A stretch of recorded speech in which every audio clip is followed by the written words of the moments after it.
Coronavirus au Brésil, plus de 1000 morts et record de cas de coronavirus en 24 heures. Le Brésil, considéré comme l'épicentre de la pandémie du coronavirus, a enregistré jeudi plus de 1000 morts et un record national d'infections sur les dernières 24 heures.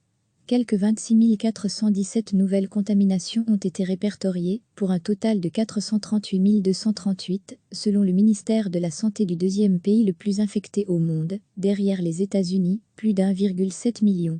Le Brésil a connu jeudi son troisième pire bilan quotidien en termes de décès, avec 1156 morts, pour un total de 26 754. Le géant sud-américain, sixième pays le plus endeuillé de la planète, est désormais proche de l'Espagne et de la France, respectivement 27 119 et 28 662, selon un comptage de la Farete jeudi. Rapporté à sa population de 210 millions d'habitants, les chiffres du Brésil sont moins funestes que d'autres pays, avec 125 morts par million d'habitants, contre plus de 300 aux États-Unis et 580 en Espagne. Mais les scientifiques estiment que les chiffres officiels pourraient en réalité être 15 fois inférieurs à la réalité, étant donné que les tests ne sont pas pratiqués de manière massive. Le Brésil, considéré comme l'épicentre de la pandémie du coronavirus, a enregistré jeudi plus de 1000 morts et un record national d'infections sur les dernières 24 heures.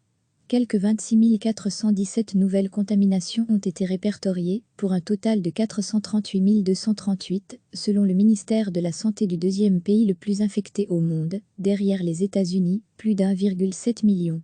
Le Brésil a connu jeudi son troisième pire bilan quotidien en termes de décès, avec 1156 morts, pour un total de 26 754. Le géant sud-américain, sixième pays le plus endeuillé de la planète, est désormais proche de l'Espagne et de la France, respectivement 27 119 et 28 662, selon un comptage de la Farete jeudi. Rapporté à sa population de 210 millions d'habitants, les chiffres du Brésil sont moins funestes que d'autres pays, avec 125 morts par million d'habitants, contre plus de 300 aux États-Unis et 580 en Espagne. Mais les scientifiques estiment que les chiffres officiels pourraient en réalité être 15 fois inférieurs à la réalité, étant donné que les tests ne sont pas pratiqués de manière massive.